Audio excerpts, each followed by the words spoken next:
Hey, we are back live. We are back live in the studios at Round Lake Heights, Illinois. This is your Insurance Corner, and for the next hour, Sean and I are going to take you on an exciting excursion on the world of Medicare. Yes, Medicare can have its exciting moments.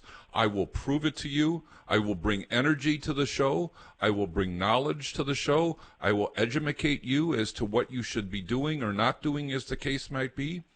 And you're going to hear a little bit of flair of annoyance. Excuse me, because I have been paging through the pages of Medicare and You for the last week or so. I'm about one-third through the booklet. I have a life outside of the radio show and my work. But you're going to see, folks, that this is a lot of moving parts. The way Medicare and You is put together is honestly complicated. It's almost like reading a large novel with a bunch of footnotes that says, before you read, go to this page and look at that. Go to this page and look at that. It's quite annoying. But before we get into that, without further ado, the man, the legend, the way of life, the life he only knows in Columbus, Ohio, or thereabouts, somewhere in the bunkers, hidden beneath his house, hiding from his wife, Sean Hauser.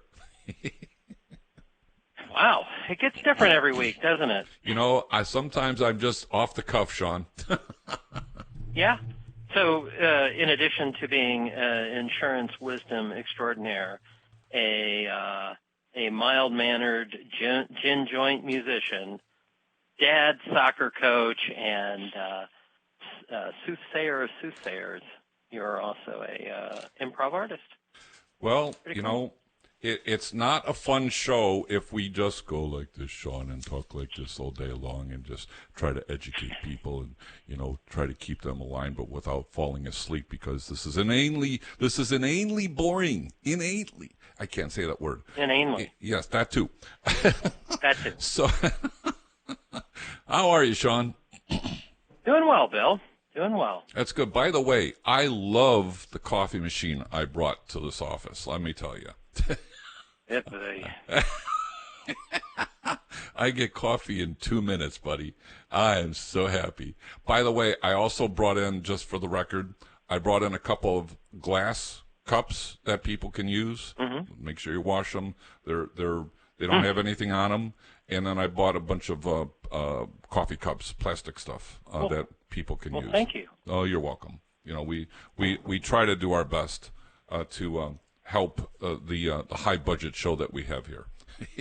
The home away from home. So we Yeah, have, what is it, those Chico sticks and Nilla wafers as snacks in the green room.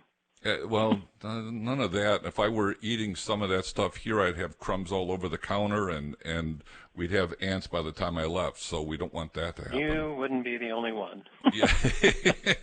Well, I try to do my part and keep it as clean as possible. So, Sean, your weekend was good? Yeah. So, it was a fantastic weekend. I got to tell you that I'm sure my beautiful bride is listening, because she's always like, you always start out with stuff that doesn't have anything to do with what you're going to talk about. I'm like, yep, I have a life outside of insurance. So, did you catch the basketball games this weekend? I did watch the last half of the men's game last night, and then I caught probably the middle quarters of the women's game on Sunday. Okay. And bummer. I really wanted to see Iowa win.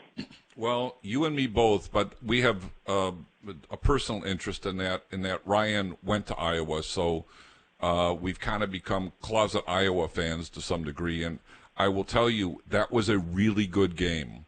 But South Carolina was just too big, too fast, and something I didn't know until yesterday.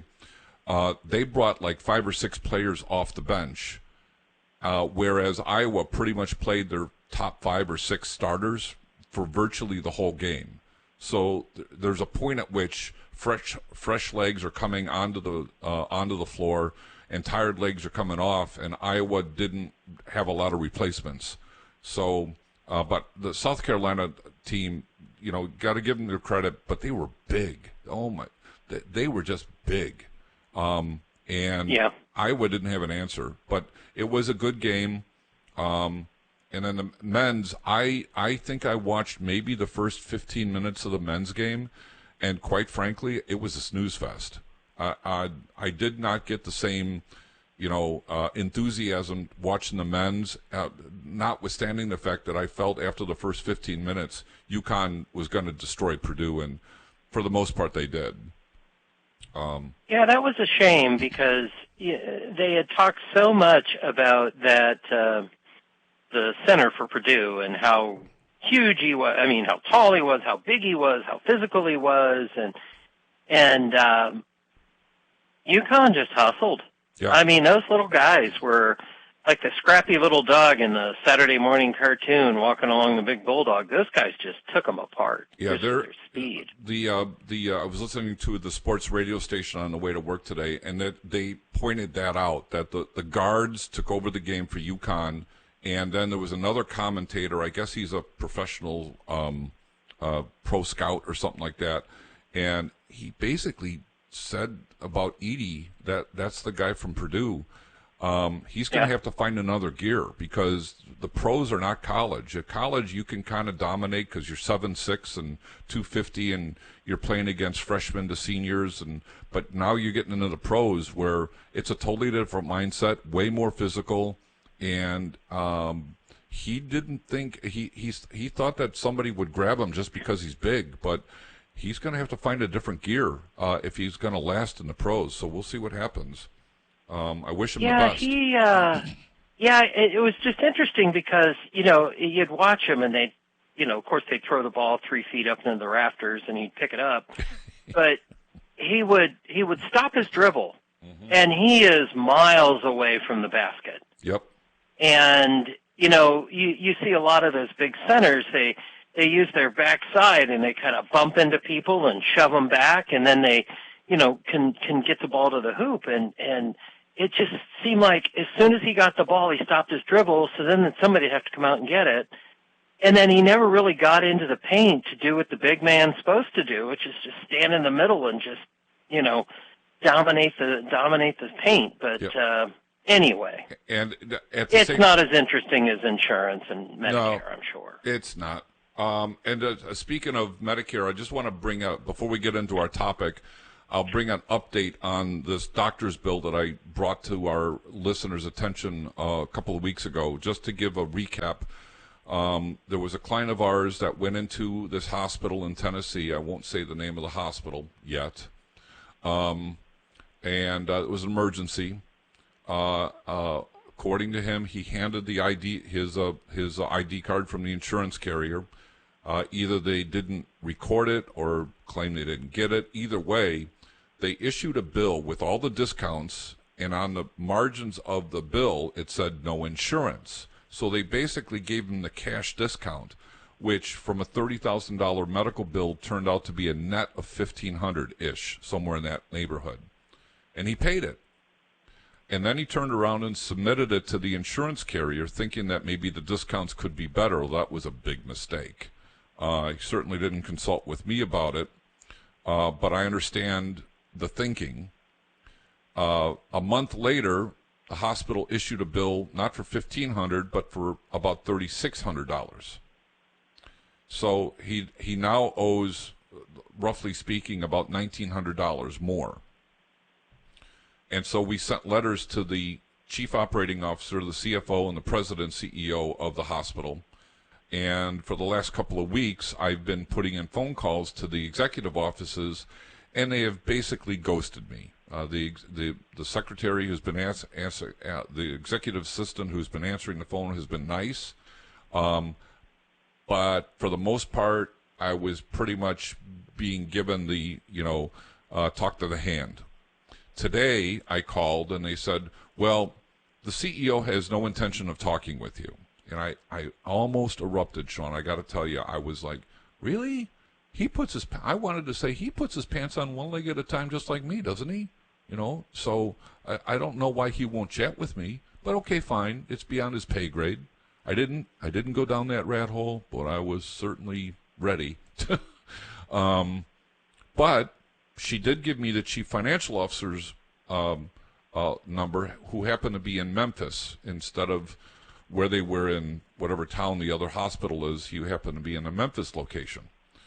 So I did not get time to call him, so I'll be calling him tomorrow, and we'll see whether or not, one, he answers the phone, and second, if we can get a conclusion to this stupid thing. If not, Bill is going to Plan B. So stay tuned, folks, for Plan B, because it's not going to be pleasant for this hospital. I can promise you that.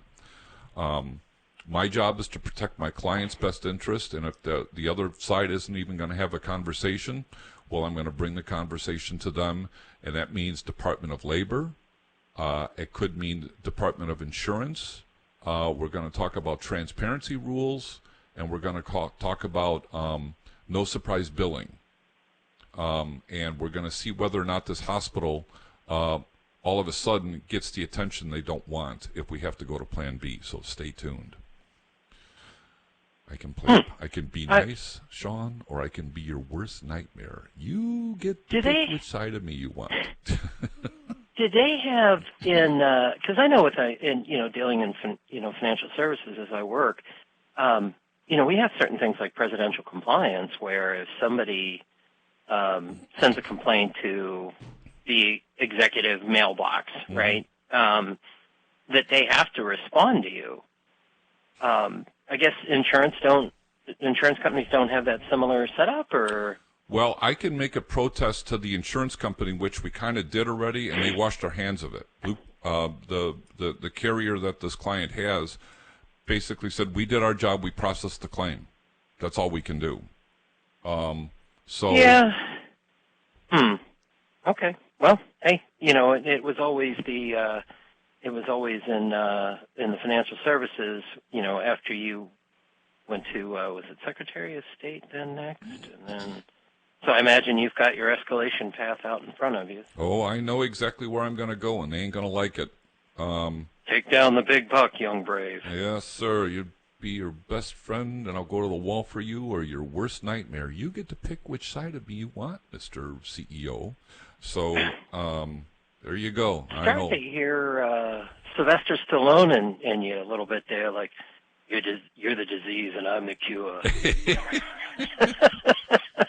Yeah, I mean, this is a multi-million-dollar hospital. $1,900 is not even a snot rag to them. So, but they increased his bill, so they sent him a bill. He paid it, went to the insurance company, and they sent him a bill for more money. More money, yeah. Wow. So I've never seen that before. I've never seen that. I've seen where they've given cash discounts of 30, 40, 50%. This was like 95% discount. And my attitude is on this, you took a second bite at the apple. You had every opportunity to submit this to the insurance carrier, and either your people were too incompetent to do it, or they just didn't do it, and here's the bill. Nor did you reach out to them and say, hey, do you have insurance? You didn't do that either. You just went ahead and issued a cash discount as if there was no problem. And you didn't forewarn the client that if they submitted the bill, it could go south on them. Now, maybe that's not part of their job, but their job is to collect the insurance. And I'm kind of believing that my client did give them the card, because if they had information, how did they get the bill to them? How did you bill them if you didn't have information about them? So I'm just saying, it's, did they grab their driver's license? I don't know. I've never had to hand over my driver's license, to my recollection, at an emergency room before. Just my ID card. So who knows? Either that, or don't you have to check the tag on the kid's collar? Do they put collars on kids? Or? Yeah, this was the spouse. You can tell I don't have any, but yeah, no, this was the spouse on the that had occurred. So we'll see. So stay tuned, folks. It's going to be it's either going to be taken care of in the next couple days, or there's going to be a war, and I don't lose wars too often. So let's talk about Medicare, Sean. I have spent the last week reading the first 30 or so pages of Medicare and You. And let me tell you, folks, this is not an easy read. And I'll just give you a couple of for instances. As you're perusing through the Medicare and You booklet, there are several places right out the gate that says if you want to learn about, let's say, preventive care, in the middle of a particular paragraph, please consult pages 79 through 82. If you want to consult telehealth, please consult pages 52 and 64. So while you're reading this and you're trying to get into a flow, they stop you and then redirect your attention to some other page, which may answer your question or may not. Now, what I did is, with a couple of exceptions, I'm like, I'll get to that when I'm ready to get to page 72. I'll get to page 72. I want to keep reading, but these little footnotes kept coming up almost on every other paragraph, and it was hugely annoying, which made it difficult to read. Now, I do this for a living. This is what we do. We read contracts. We read stuff like this. Now you're giving it to somebody who's 65 or 70 or 75, and I'm not attacking their cognitivity, but they don't know what I do. And I'm telling you, they wouldn't get through half of the stuff that I got through, most of them, without having a gallon of coffee put into an IV and directly put into the vein. Those documents that the government write, they have to, they almost write them like they're anticipating questions you don't want to ask yet. Yep. And so I've not read the Medicare guides, but when I was in retirement operations, and you would read publication 590, 560, or the documentation around 1099s and things like that, and you would end up talking to the client or their accountant or sometimes their attorney, and I'd start telling them where to find it in the document. Yep. And, it's not easy to read these things, and they're like those choose-your-own-adventure books. Where, if you have this question, go to page 38. Right. And then you go to 38, and it's like the aliens attacked, you died. Yeah, and it's like, no, this can't be that hard. Yeah, and it is a difficult read. By the way, there's one other thing here. If I can find the right page, and I don't know if I'm going to be able to find it or not. Here, I'll just give you this. This is an example. So this is right on page 9, Sean. It talks about Part A, which is hospital, inpatient care, skilled nursing care, hospice care, and home health care. And then it says go to pages 25 to 29. Then Part B, services for doctors and other healthcare providers, outpatient care, home health care. Yes, it's in Part A and B. We'll get to that later. Durable medical equipment like wheelchairs, walkers, hospital beds, other equipment. Many preventive services like screening, shots, or vaccines, and yearly wellness visits, quote-unquote, wellness in quotes, mind you. See pages 29 through 55, and then Part D.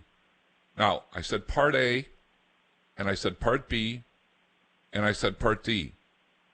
Is there anything in there about Medicare Supplement or Part C or Medicare Advantage? No, stay tuned, because it's on the next few pages. And that was my first, oh my God, I can't believe they're doing it this way.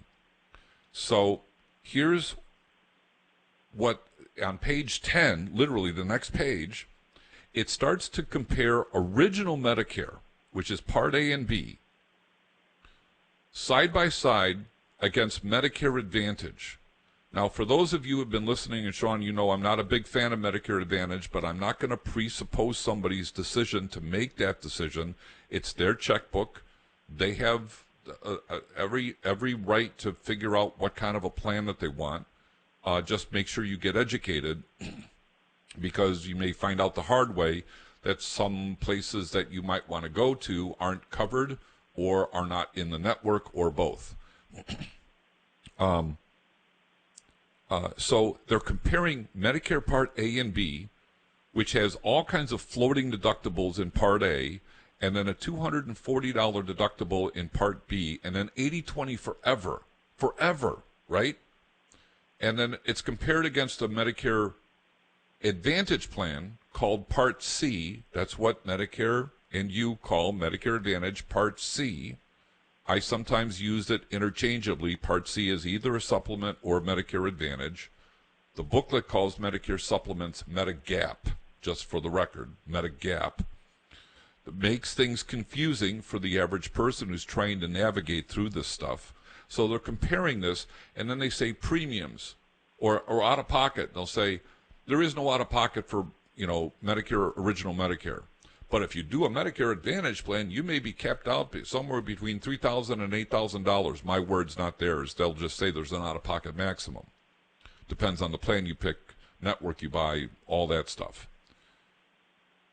At the bottom of page 10, and almost like footnote-esque, they say, if you want to cover, if you buy a Medigap policy, it will cover the things that Medicare didn't cover. That's the essence of their comparison between original Medicare, Medicare Advantage, and Medigap. And I got to tell you, folks, I was animated when I'm reading this, and I'm sitting there taking notes over the weekend. My wife's looking at me, what are you writing down? I'm like, I'm getting irritated reading this because this is not quite a false narrative, but it's terribly misleading because the way in which this presentation is being done in Medicare and You, it's pushing the Medicare Advantage programs. And again, I'm not here to poo-poo Medicare Advantage, but they don't talk about Medicare supplements until about 30 pages later, which I haven't even gotten to yet because I've had to drink about a gallon of coffee just to get through the first 30 pages. So when you're reading this stuff, folks, if you're going to do your own homework, I've said this 100 million times on the show, I'll say it 100 more million times so long as I have a breath to give about this. It's fine if you want to do your own homework. I get it. You want to be educated, God love you. Also get a trusted advisor who knows their way around these things because it's complicated. It's not simple. And I guarantee you will make a mistake. I'm going to cover a mistake that is easily made in just a second here. You will make a mistake, and then when you go sign up for Medicare Part A and B, they're going to tell you you're going to have to wait. And then they're going to say you're late for Part D or got a penalty to pay. You didn't see any of that coming because you didn't want to talk to an agent who you thought was going to rip you off. Now, unfortunately, there are scumbags out there who will sell their grandmother for a song, and that's a sad commentary. And honestly, in my industry, just like in other industries, Sean, they should get rid of those people instead of, creating a mockery of our industry. We've got a hard enough job without a bunch of slime buckets creating a problem for people. In fact, go ahead. Again, it's all the motivation, and it's how they set it at the company. I mean, there's places that can advise you on this, and they may have an office you can walk into, you can meet with somebody, and they tell you it's absolutely free. Mm-hmm. It's like a car dealer that offers you something absolutely free, or that free estimate on your roof. Guaranteed, we're going to find something, and you're going to end up paying for it. But the thing is they have to create that differentiation. So you're right in that it just adds to the confusion, and that also adds to why people say, I'm not going to go ask one of those people. They're snake oil salesmen. I'll just ask my brother, my cousin, my buddy next door. And that's where people get diverted. Yep, and I'll also say some people, there are some community centers around the country that offer this, a senior center, for example, that offer quote-unquote free evaluation, but they're only presenting one carrier. Why is that? Well, because maybe the carrier has made a sweetheart deal with them for commissions instead of... Either that or... You're right. It's either that or it's like they have somebody in the community that wants to, hey, can I come and present to your group today? Mm-hmm. And they're dying to have content, so yeah, they'll have them come. But you're right. You get in those rooms. Now, if it's just a webinar where they're going to explain to you how things work, but once you see that person's also in sales, and everybody gets nervous and pulls back a little bit. But some people, they just eat it right up. So, yeah, it's a double-edged sword. So just get advice from somebody that you trust, folks. That's all I'm suggesting. Before you go down this rat hole, I'll just give you one example, and then I'll have another one here for you. So the one example I had, this was a couple years ago, I had a client who, for whatever the reason, and how this happened, I don't know, Sean. He signed up for a Medicare supplement online with a very good company. And I happen to know on applications, you have to show that you've got Part A and Part B.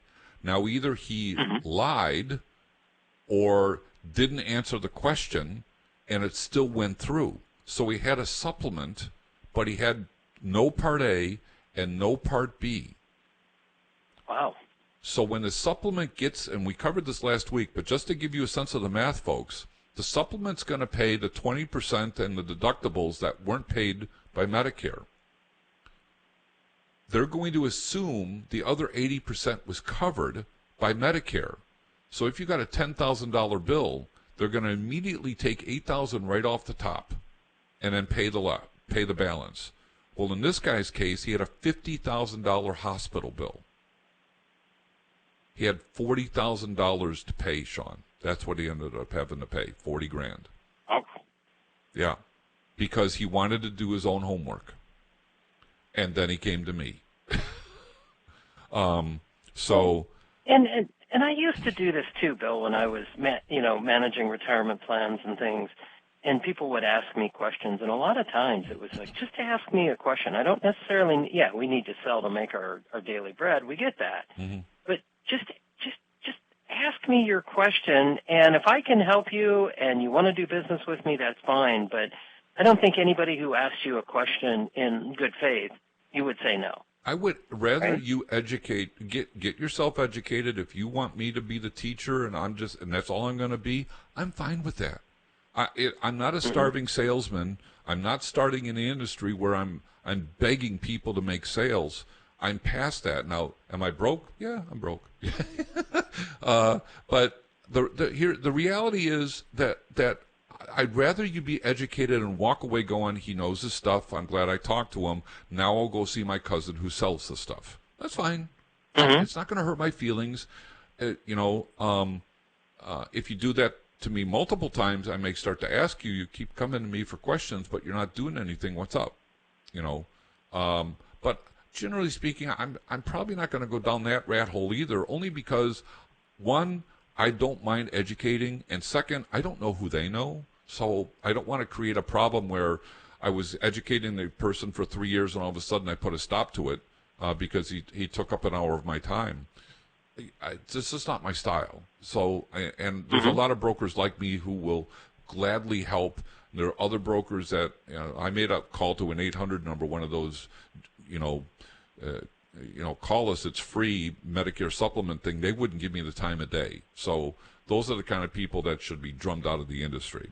We're at the bottom of the hour, Sean, and there's a bunch of stuff I want to get to here that is really important, and we're going to talk about the other mistake people make when they get into this. So with that in mind, that's Sean Hauser. My name is Bill Miksch. I'm president of WDMA Financial Group in Grays Lake, Illinois. This is Your Insurance Corner at 101.5 FM WLCB LP, Slades Corner, Wisconsin. We'll be right back after these short messages.